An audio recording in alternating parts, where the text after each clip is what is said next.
I'm looking. Are we live yet? Not on my end. Oh, we are. Okay. Gotta love, gotta love stream yard. I don't. Anyway, I'm Brent Leary, and it is a little afternoon here on the East Coast. It's Friday, the very first day of May. Is that what they call May Day? I don't know. I think it is. But hey, I cannot believe we're almost halfway. We're approaching the halfway mark in 2026, which is crazy to me. But we'll all do it together. We're gonna do it together. All right. So this is the Small Biz Breakdown. We are working with a kind of like a skeleton crew today. We don't have our full force. I don't know if that's the right way to put it anyway. But we got what we need. We're gonna be all right. So we usually go out to Oregon and we do our little intros, but Leland is tied up. We're wishing him good luck on what he's tied up with. It's one of those big things. So and then we usually go from Oregon to Gary, Indiana, but Pierre is not with us right now. So we're going to start out in that mystical, magical place where Madam Mike Drop herself resides. It is the one and only Evena Taylor. Hey, Evena. Hey, I'm forever changing locations, and I am now lounging here today. And how are things there today? Today it is very rainy in mystical Medina, but we like that because it means the grass is going to grow. So maybe we'll be talking about that entire metaphor for business. The growing grass of small business. Right, it's raining, but the grass is growing. Good. You might not like the rain, but maybe we need it down here, so grass could be good. All right. Well, we are glad that you're here. And now we go to where everything seems to be going on, well, over the last 250 years almost. It is our nation's capital. And no matter what is going on in our nation's capital, we know there's always going to be one person there smiling. We call him Mr. Smile himself, Shashi Bellamkonda. Hey, Shashi. Hey, everybody. Glad to be on. Hi, Ivana. Hi, Brent. You mentioned May 1st. It's a holiday throughout the world except USA, Canada, Australia, UK, and New Zealand. But everywhere else, it's a holiday. I wonder why we don't. Was this a holiday made up by some other country and we just don't want to go along with it? I have no idea why the whole world celebrates May Day and we don't. Do you? I think they just changed the day. We celebrate Labor Day, which is the same as May 1st everywhere else, right? So, okay. All right. I think they have a bank holiday in England. So, yeah. Do you think we'll ever change to the metric system? That's a great question. That is. We meddle with it, don't we? Though sometimes, like let's say, I know in manufacturing, we absolutely, for like parts, if you're doing an engineering drawing, those engineering drawings are often in the metric system because our parts are used worldwide, right? So, sometimes I have seen it mixed, but so in certain parts of life, we're dealing with like medicine and healthcare, we deal with the metric system. Yeah, that's true. I find it very difficult for recipes, right? When they say like, or even liquids like ounces, and I have to figure out like ounces to liters and. Do you dream gallons. Do you dream in metrics, Shashi? Wow. Wow. Maybe it will happen, but it's not going to happen until some of us older generations are kind of gone. We're set in our ways, and as long as we have like 80-year-olds running the show here, we aren't going to see the metric system for a while. I was reading an article where the average age of people in the U.S. Congress has actually increased. To what? I don't remember the exact one, but I would have thought now more younger people are getting into politics and into the house, but it's actually the other way around. Well, the other ones are getting so much older that the average is moving up. Yeah. Probably, yeah. And they're trying to hold on to every inch of power they have, so they don't. What was that Charlton Heston used to say? From my cold dead hands or something like that. Yeah. That's how some of these folks are treating their positions in power. They don't want to give it up. So I love that from my cold dead.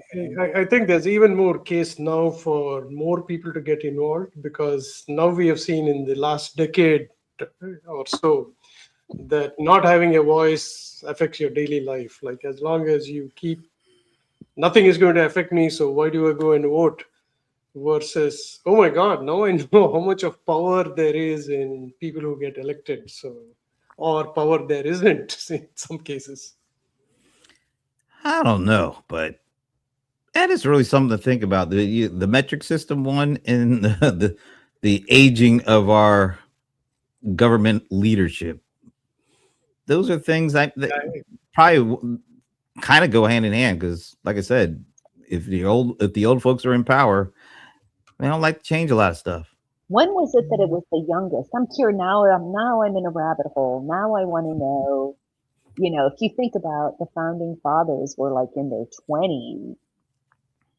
Well, let's see, Or George. Or 60s, right? So everything was so much younger. Now we're like living older. So Well, see, George Washington was born in 1732, and he became president, I think, 1789. So, I mean, he was in his 50s. yeah, but he was fighting. He was on the court. Yeah, like He had an apprenticeship. Brent. Yeah. Don't bring up The Apprentice, please. Oh, not that. I said apprenticeship. Yeah, but it just it's going to come back. That's what I heard on Prime Video. I know it's just all right. Let me just go back to the usual format for asking you guys. It's been another week. As usual, a lot of stuff has happened. A lot of big time tech companies did their earnings reports this week, and quite honestly, they all pretty much blew them out in terms of earnings and revenue and upping their estimates for upcoming earnings. And they went on a run, particularly Google and Amazon. Meta also blew it out, but they also announced that they're going to still be spending a lot more or investing a lot more on AI, and that killed their whole stock price. But everybody made beat their estimates. And as I played, I know Shashi was around yesterday for our CRM Player Show, and if you add up the capital expenditure estimates for just this year for the big six, I think it's the big six: Amazon, Apple, Alphabet, Meta, Microsoft, and Oracle. Those are my big six for the time being. Just this year alone, those combined six companies will spend damn near $800 billion on CapEx. So lots of stuff going on. Our GDP was lower than it was expected to be, just a fraction. And inflation is, I think, annually 3.2%. So that's a lot of numbers. So who wants to go first? I can just, because this is a passionate topic for me, and I wrote about it on my blog, shashi.co. We used to call it K economy, and I don't know what to call it in terms of global, right? We are all complaining our fuel has gone up, but European travel is going to get affected in the next couple of weeks because gasoline shortage. I think some African president said, when elephants make love, the grass gets trampled. So the same way now, there are lots of people in India who are without jobs because the food places that they were working at closed. And like we have to think about the impact, right? Like people say 25% of all the fuel used to go through the Hormuz Strait. But that's a huge quantity of fuel that is almost the majority part of the world. It's not only just Asia, but also I think parts of Europe, all of them are going to get affected. So here it is, we have these 5 to 6 companies, extreme good AI investments, market is really saying that's great. And on the other side, the whole world is saying like the economy is not where it's supposed to be, right? So and also, I think Microsoft, Meta got dinged a little bit because all the other companies have forward-looking like orders that they need to fulfill. Like I think Meta's strategy is not correct because they have so much of power and money. They're not doing anything in the enterprise space and using everything for their advertising, which they're doing very well. I think they probably equal Google in advertising revenue.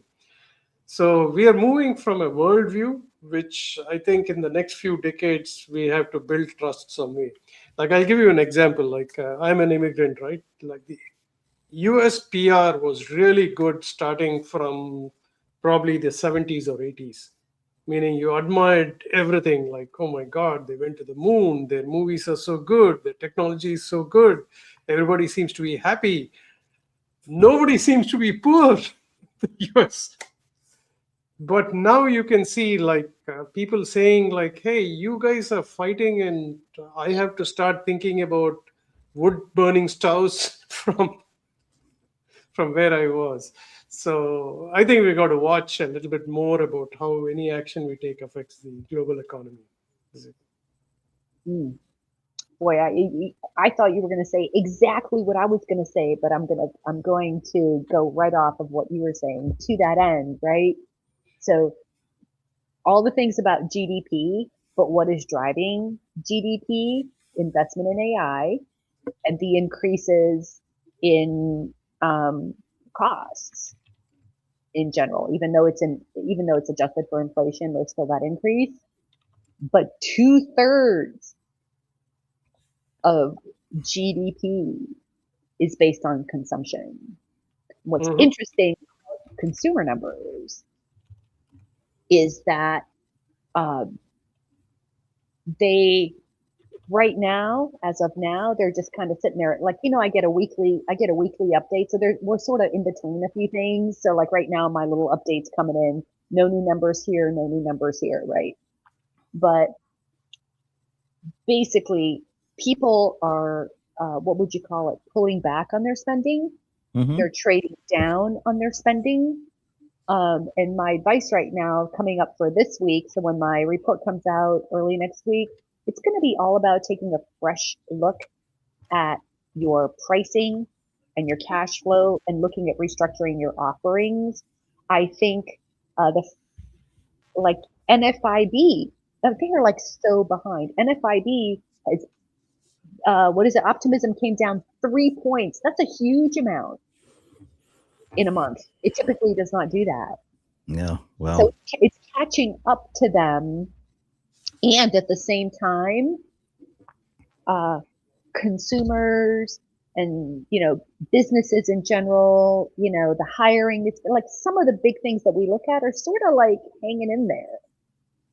And that's what it is right now. So in some ways, I feel like we're on the one hand boiling the frog slowly. Like people are like, okay, this is where we're at.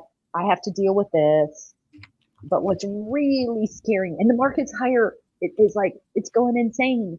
But what's really scaring me is that as far as gas prices go, as far as everything goes, remember, we are not going to feel this closure until probably August.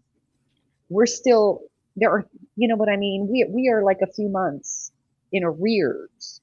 And I heard one of my favorite people on that talks about gas, petroleum, natural gas, and those types of energy markets. His name is Mr. Global. He's like a big consultant to these big companies. And he says what's happening is that we are living off of our reserves. And he says, basically, think about it. He says, you've got like, Texas, Louisiana, all these places where natural disasters happen. He says, it's like we're going through our reserves, like there's a hurricane every weekend. Every weekend. He says, these reserves are there for those kinds of things. You have a Hurricane Katrina, you have a whatever, and that's why we have reserves, because things are, we need to tide ourselves over. He says, but we use that for a week or two, not like what we're doing now. Mm. Well, what we're doing now is saying hello to the cold one, the bold one, John Cold Rice Lawson. Yay! Yay! Thanks for joining. I don't know if the yay was necessary, but, Thank you for such a nice welcome, the two of you. No, we're just sitting around talking about actually right now we're talking about economics. We're just talking about Well, since you're here, go take it over. Before we get even further into this conversation, how are you doing this week? How are you feeling about what happened during the week? I know you saw Michael. I don't know if that has any bearings on how you feel this week, but the floor is yours. Michael was awesome. Yay. They tried their best to kill it, and it flourishes. Yeah. So, yay.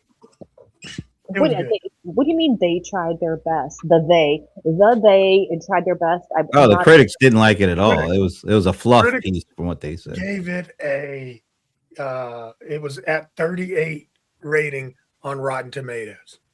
Oh my God, that's like Melania. Right. That's like Melania territory. Yeah, exactly. Yikes! I mean, but people like Michael more than they like Melania, so that's why I'm shocked. This is why I'm shocked. Why they would do that, or is that like if they'd have done something on, when you're doing something on Michael, like you're doing something on Prince, Beyonce, like pick a legend. Right? Don't get me riled up, even. I don't want to. I don't want to. If you're can it be bad if you're doing a legend, a music legend? Exactly. There's more than one music legend. Yeah, but you know what? This is. I didn't see it, and I don't. Well, it's supposed to come on Netflix or something in a month, or I'll see it then. Apparently, it was like a fluff piece, and it ended in '88. So there was good timing for it to end. Let's put it like that. Yeah. For a moment, I was wondering who Michael is and which conference John was at. Oh, wow. Oh my goodness, we're talking about Michael Jackson. Michael Jackson, he's a pop star from the 80s.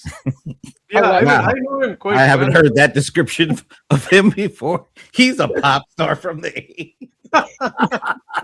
You're underselling it just a little bit. This would be like, who is Elvis? This would be like, who is Elvis? Michael Jackson is like the Elvis of more than the 80s. I mean, right?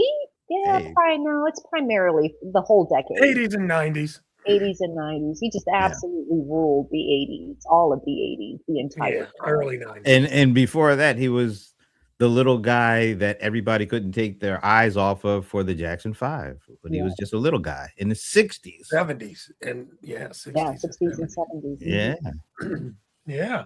So that Thank was you good. for bringing that up. That's I think we all need that. And it's a cultural thing. I mean, I don't know how long they were making that movie for, but I remember about 1 million years ago when I took literature courses, film courses, those types of things. One of the things that all the professors will teach you is that you get the kind of movies that your zeitgeist craves, right? So like we were getting these like superhero movies, and I wouldn't call it a fluff piece. I don't think we can take any more serious content. We crave, we yearn for. We need an escape. We need a getaway. We need something to take our minds off of this stuff. For the Michael Jackson of our teens and 20s. Yeah. I mean, especially that time. Yeah, the teens, especially. Yeah. That's what we right. And look at John's face. That right there tells you that he was there just watching that movie, right? Were you taken back to, like, you know how music triggers these memories, like smell? Were you kind of taken back to certain things? A little bit, yeah. I mean, it's kind of weird watching his nephew, like, really does end up embodying him such that I don't see Michael anymore in What? the movie. Yeah. Yeah. Like, once he comes on screen, he becomes Michael. And I'm not going like, well, Michael would do this or that. It was like he was Michael. It was weird. It was weird. You know what the weirdest part is of all of Michael's nephews, it had to be Jermaine's son to do it. Oh, Okay, now I'm like, now this is past my things you guys. Oh, we're going inside baseball here. All right, we'll stay away from that. We'll do that at 5. Invented breakdancing. No, he did not invent. No, he did not invent breakdancing, and he definitely did not invent the moonwalk. But he did it. He might have done it as good as it's ever been done, but he didn't invent it. Well, I mean, Jeffrey Daniels created it, and he also taught Michael how to do it. So, well, also my man from the Breaking movie. Nah, Michael Chambers. There's a it document. was years later. We got to save this conversation for 5 o'clock. I don't want to lose Ivana and Shashi on this. Yeah, okay. We'll move that to 5 You o'clock. had me for a while. You lost me at Jermaine because I am not that deep. Yeah, we'll talk later. At any rate. Shashi mentioned something about the latest Amazon AI tool. I would love, and he's already started getting hands on with. Shashi, talk a little bit about that.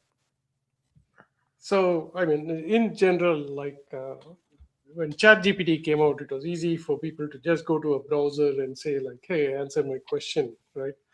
All the other companies had to scramble. Google had to scramble for Gemini and Claude. Nobody had heard of it, and it's quite a powerful tool.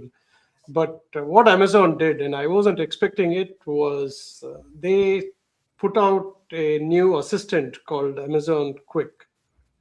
I think it's called Quick Assistant. They seem to have a problem with namings and things like that. You don't have to have an AWS account. You can just sign up using an email, and they have a free version, which I think is very new. They used to have a free Nova that you could do that, but it is also very techy. But this one is good. They didn't call it a claw, but it can sit on your computer, watch everything, connect to your email. Again, everybody has to decide how much of a risk that is, but I like it because I can ask a question about, hey, what are all the newsletters saying about this topic, and it comes back with a nice summary. It does coding quite well. I can say, like, here's what I want to say. Can you put it into the code that I can use with style for that? Research, it does very well. I think Gemini doesn't look at any URL until it is indexed by Google, but Chrome does, and this is quite good at doing research too. So I'm enjoying using it. It also, like, you can quickly do something. It works in the background. You come back, your work is done. So this is the first time Amazon is actually expanding the audience, because I think they see that they're missing out a market by just saying we are a platform provider. Techies, go for it.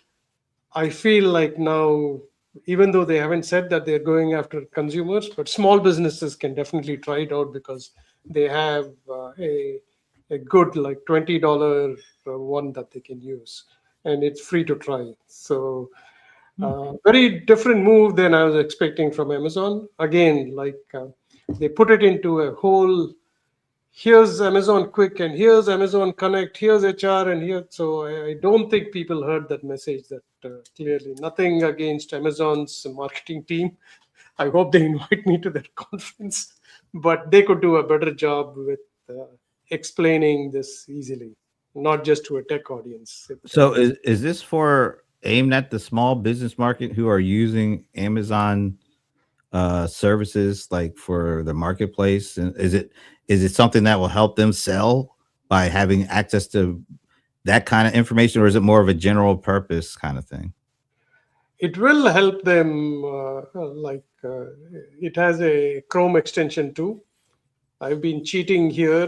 Some of the things that I posted there, I was just asking Amazon Quick, like, "Hey, what's the GDP?" So it gives me an answer. It doesn't take over the screen and post it itself like Claude Cowork can do.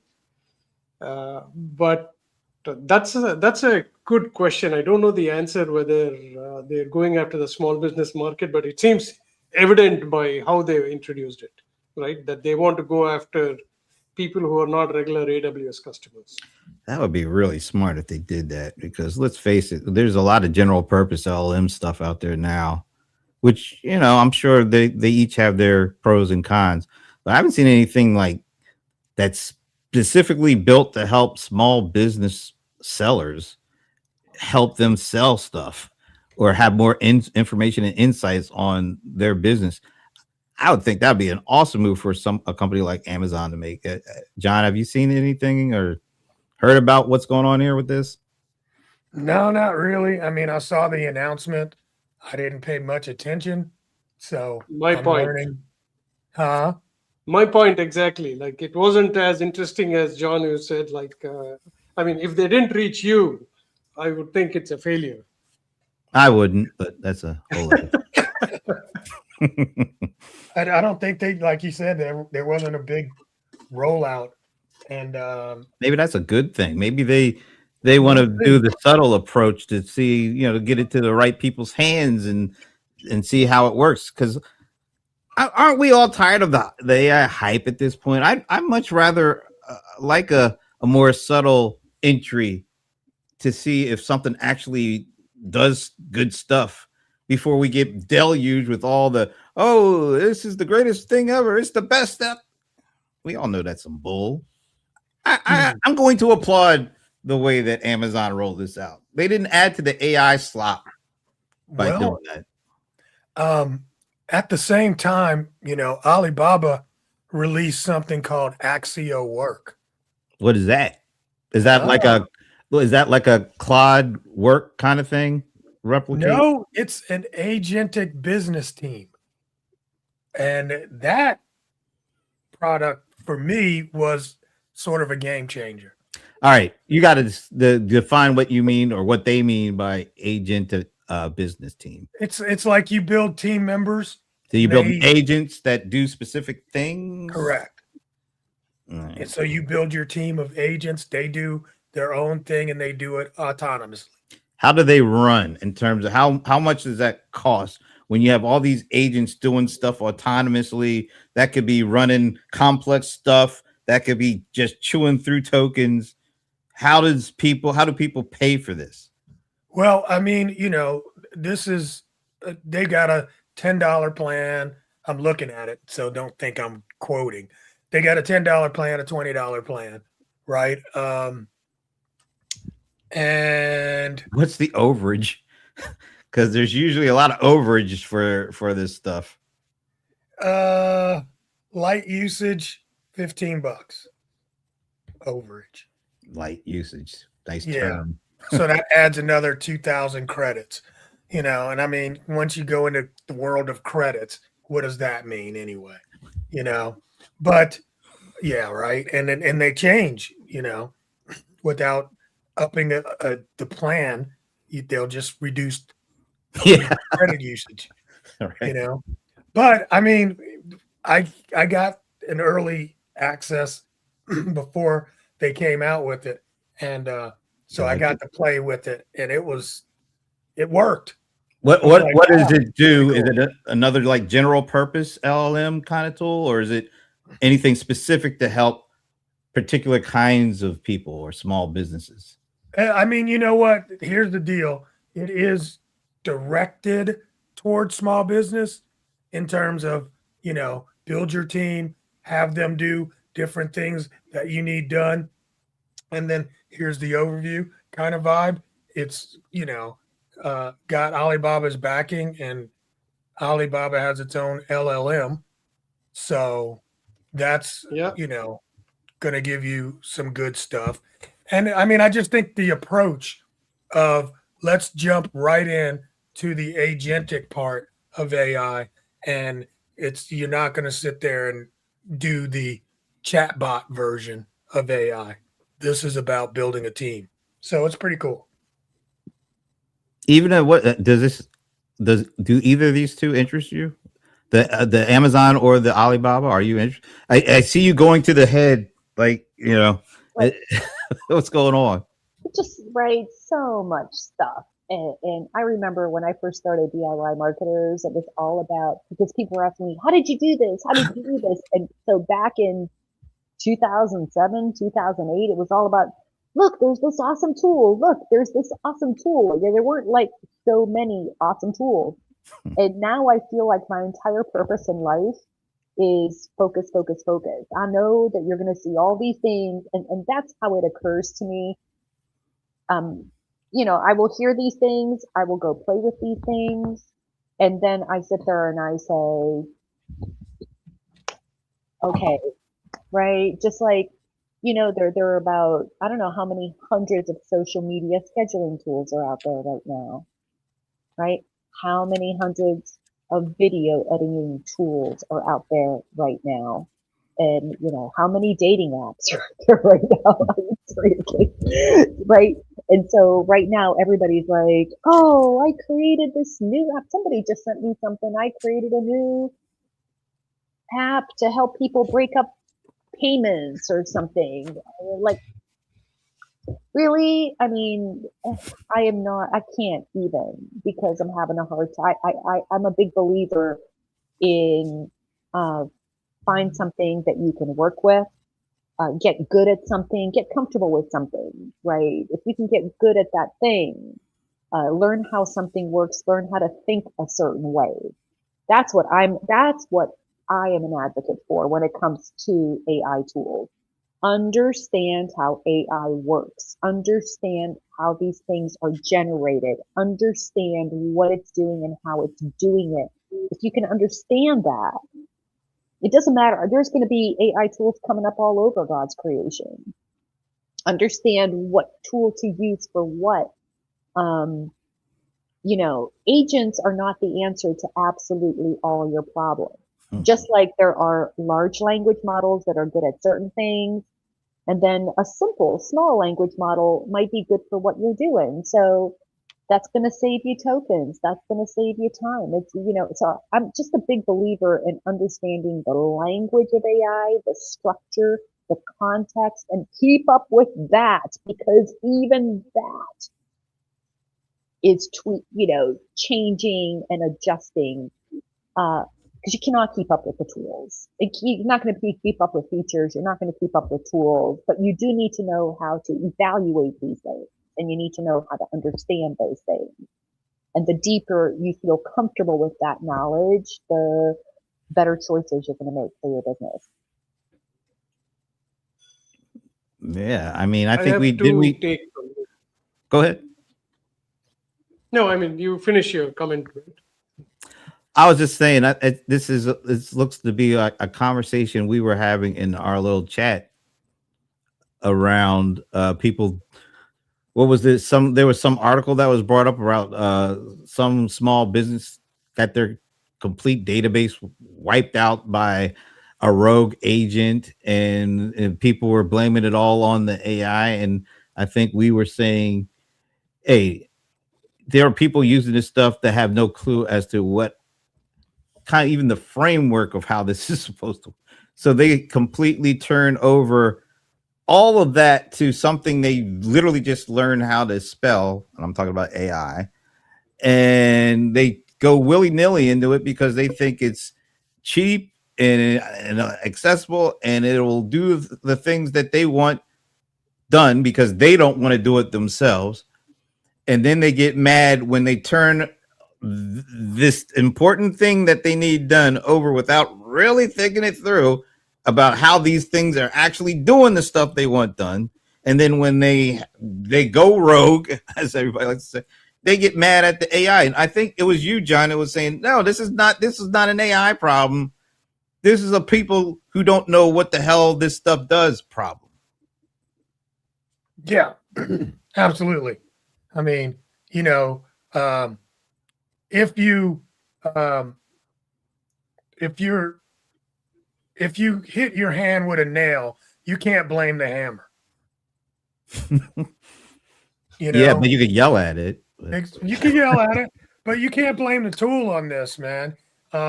There's, their database gets wiped, and they can only roll back 3 months ago. Hmm. That's disaster That's the recovery problem. failure 101. I Yeah. Yeah, mean, that's a backup problem. That has nothing to do with exactly. AI right there. You know what I'm saying?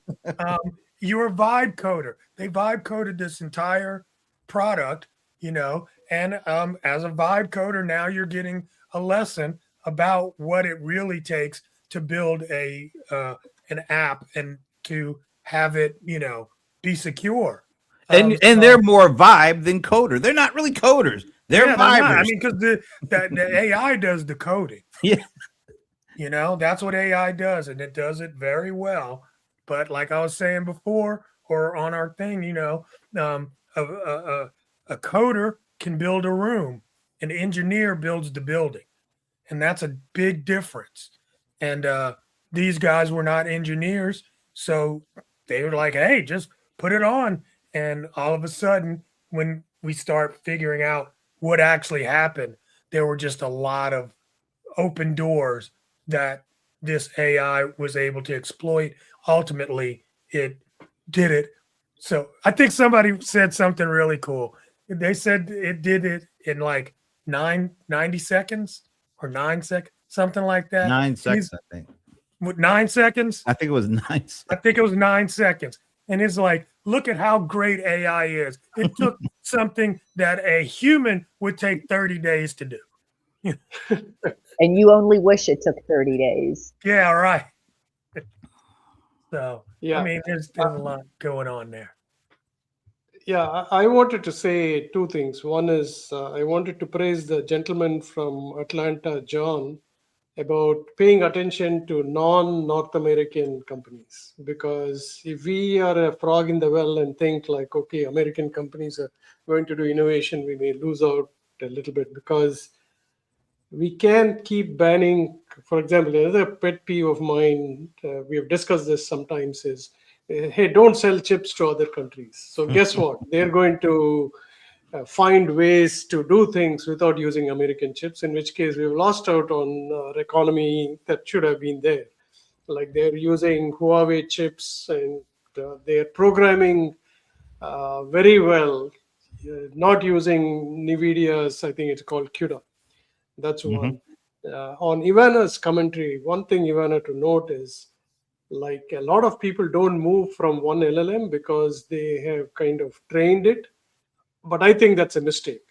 Unlike previous time when technology was moving, like, okay, every 6 months something new is going to come, a new tool is going to come, the capabilities of all of these tools is rapidly increasing. So they have to always keep, like, I mean, you can basically ask the LLM, I want to stop using you, take all the information, give it to me in a file. They do it, right? So because I get that question a lot, but I've put everything in Chat GPT, right? But you want more accuracy, you might need to do something else, or for your business you might need something But else. I have recently made a shift, but I'm not like, and I think what I'm trying to say, it's almost like the same thing as when you're dealing with any kind of software, right? Which is, there are, I don't know how many thousands of CRM out there, Shashi, you can put that in your little Amazon thing, right? And most people will only have a primary CRM. No, I've got like two, maybe three, right? Mhm. I have different CRMs for different audiences, and there's a reason for why I do that, right? Same things with my LLMs. I really did. I pressed the button and moved myself down to a lower level of Chat GPT, and then they were showing me ads, and I was like, blah blah blah.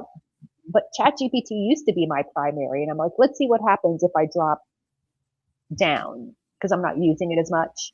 No, I came right back up again and shifted all my, but like I sit there, I have like right now, Claude is my primary, Chat GPT, then Perplexity, you know, but I understand my workflow. I have reasons for why I do what I do. And I think that's what I'm advocating for. What I'm advocating for is that you understand your workflow, you understand your business, you understand your customers, and make your choices for tools accordingly. But don't just be willy-nilly going off and trying something just because everyone else is doing it or just because whatever. Because I see people get stuck in like a hamster wheel.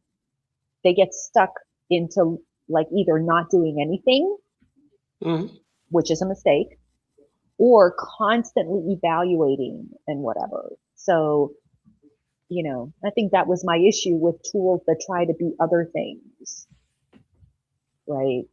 I mean, is it helpful? Yeah, depends. If the other things are not a critical component of your business. Yeah. I think they should be focused on their business, but the time saving that they can do, like it used to take me 4 to 5 hours to write blog posts, but with research coming so fast, it takes me only an hour. That's like I can actually write more versus saying that, okay, I'm going to watch TV for the rest of the time. I'm actually publishing more. Yeah. You know what? I find that most people are just trying to do the same thing faster as opposed to doing what you just said, Joshi, actually using this opportunity to do more. And I think most people should actually look at how you use it, because that's the way it really will help you move forward, not just getting it being more efficient to do the things that you were already doing, but then turning the table and saying, well, shoot, if now that I got all this free time, I should be able to do this, some other things, or explore and see how this can impact me. And now I get further ahead, because I think, we are all kind of not, and I'm just saying this generally, not anybody here specifically, but generally, most people look at technology to just cut down the stuff, the time it takes, the stuff they don't want to do. But in addition to that, you can also be using it to find new opportunities, new things, because I think that's what keeps people interested in us at this point. How many people have newsletters? How many people have podcasts? I mean, I don't really need to see or hear another podcast unless it's something, the idea in the format is something that's fresh and unique. I think a lot of people stop at fresh and unique and are very satisfied with cutting my time from doing stuff I don't want and make it a little less expensive too. When do we get to that? When do like the folks that we talk to and we want to see move forward, which is traditional small businesses, how do we get to them to get to the creative aspects and the explorative aspects and doing things that you didn't do before, but now you can actually do some things you never thought you could? And those are the things that I think attract more attention than just, oh, I got another newsletter or I got another podcast. It looks exactly like everybody else's, and it sounds like, but doing that, going that extra mile, like yours talked about, Shashi, that's the way to go with this stuff. But I don't see enough people doing it. Yeah, I think you said it right. Like, do more. So, and do more towards your business. I mean, some of the examples that you used, if people are not doing it, it might be a good start. Like, I haven't tested it, but Canva announced a way to automate newsletter creation, to automate that. That seems to be good if, like, let's say, I don't know if this is possible right now, but definitely look at my Instagram feed. I'm only going to post there, and then you create a newsletter out of the Instagram feed. Seems to be something a restaurant can easily do, right? And then John's agent can come in and say, like, hey, go look at this audience that says regular guests and send them an email. Like, there's very little that can go wrong. Like, if an agent is trained to send an email, it's not going to go and remove a database. At least I hope not. Plus, I think most of the time when I've tried to experiment, I always say, like, don't do anything till I press the button. So it says, here's everything I'm going to do. Are you okay with that? And I look at it and say, it's okay. All right. So the human in the loop is easy, in my opinion. And I don't think you want to do anything automatic other than do the grunt work with agents. Like another example I have is Google has an agent, not an agent, has something called Emma that they're trying out. It gives me a summary every morning of all the emails.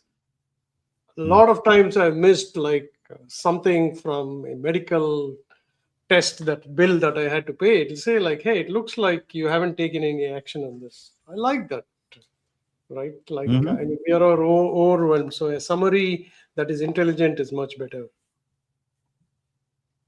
Yeah. John, you talk to a lot of, you teach them, you coach them, you talk to them. Are you finding those companies or business people that you're interacting with looking at AI just to help them be more efficient, get through more of the same? Or are they looking at it from a standpoint of what should I be doing or what can I do that I wasn't doing before? Here's I don't know. I think part of the problem, well, I don't know how to, part of the issue is that AI doesn't come with instructions. And that's a good thing and a bad thing, right? It's a little box, and it's like, here's the instruction, ask it something and see if it works. And I don't think enough people are as inquisitive or exploratory, whatever that word is, as they could be. So what they end up doing is they have limited the capabilities of AI by the education from so-called experts that are out there.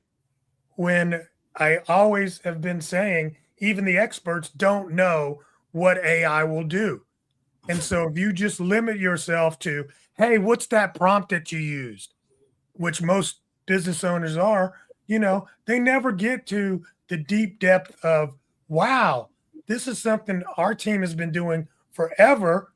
We tried it with AI. AI took that over. And what took us 3 hours now takes us 30 minutes every day. Because, every business has very unique workflows, Now, if all businesses did the exact same thing, everything would be McDonald's, and it's not. Every business has their own unique workflows, and AI can help you with those workflows. But if all you're doing is waiting on somebody to make a YouTube video to teach you how to use it, you're probably, wasting a lot of productivity time that you could be having with AI if it understood what your business was, what your business does, how you go through this workflow, and then ask it, how can you help me? Yep. That has been one of the most, I think. Go ahead. Sorry. No, I just said that's been one of the most eye-opening things for me, because I'll say, here's what I'm doing. How can you help me? And it starts rolling out. I'm like, oh, snap. I didn't know you could do that. Okay. Yeah. Do that part. Yeah. I'm also of the opinion, John, I don't know if you agree with me or not. Like, people say that you should write 3 to 4 page prompts. I don't think you need to. I think you have to keep asking, like, I need to do this. And, it's probably technically called chain of thought. That means you're telling it like what you want to achieve. And it does a pretty good job. Yeah. And it also understands. And like John said, it sometimes will tell you like, hey, why don't you add this? This will get more color. Like one of the best use cases that have profited me individually is I will say, I want to get a refund from this company. Can you write an email saying I want to close my subscription? And I'm telling you, I've 100% of the time I've got a positive result. It's better, but that is definitely something more people should play around with, for sure. Yeah, that's true. Yeah, Wow. I had a issue with a Airbnb, and they tried to do some charges after I had left the Airbnb and said I broke this and that. And I went to ChatGPT and told, set up the framework, everything that was going on, and I won the case. I mean, they went all the way in trying to get me to pay for an oven I never used. We never used it, and it was like crazy, man. But if you have some sort of issue like that, it does that without even thinking. It's so quick. It's like, wow, how long would it have taken me to formulate a good letter in response? And that thing does it in seconds. So it sounds like that, there are so many ways that and you guys have just went through some things that I hadn't thought of. And I'm sure if we talk longer, I mentioned something that you might not even thought of. Yep. And even so it's all about using it. And is it safe to say the more you do use it, the more likely it is you start to find stuff that you never thought about doing before, but now you kind of, you're seeing what it can do, and now you kind of ease your way into getting from the productivity play into the, I don't know, I call productivity playing defense to playing offenses, which is like expanding the things that you can do and using AI to get you to that point, as opposed to using it specifically just to play defense, which is, to find ways to save money or save time. Because it seems like it's very natural for us to use this stuff to play defense, save money, save time, but go on offense. I haven't seen a lot of folks, generally speaking, go on offense and find ways to do that as opposed to play defense. To take your football analogy, who was it? What was his name? This is a football, like this is a cup. What was his name? The famous coach, I can't remember, but he started every single training season by holding up the football and saying, "This is a football." And I think we forget. Who is that? Oh my! It's like, look it up, right? We'll find it. Yeah, he's like a famous football coach, Vince Lombardi. Oh, wow! And he would do that for a reason. And I had so many thoughts while you guys were chatting. When you have a child and you're teaching them, right? It starts with simple interactions. We learn things through simple interactions. So those of us who have been playing with AI since the time it launched, we had that natural growth with the system, which is why John and Shashi can play offensive AI, because it's open. You start with the chat, you explore things. So they launch custom GPTs. You start exploring that. So you're layering one element of knowledge on top of another, on top of another.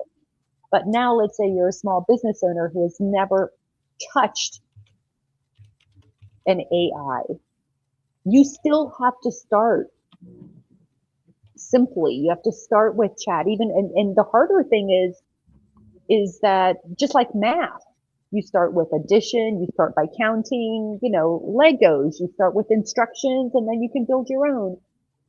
All of these things require incredible amounts of layering and phased in knowledge. And I think as a culture, we want to bypass that. This has just been my soapbox for so long. We suddenly want to bypass very, very critical learning, right?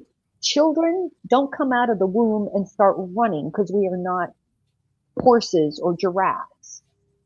Human babies kick their legs, then they crawl, then they have their muscles, and then they get coordinated. All these things take time and coordination and training. You don't just suddenly say, I'm going to run a marathon and then go out there next week and run a marathon. That is not going to happen for you.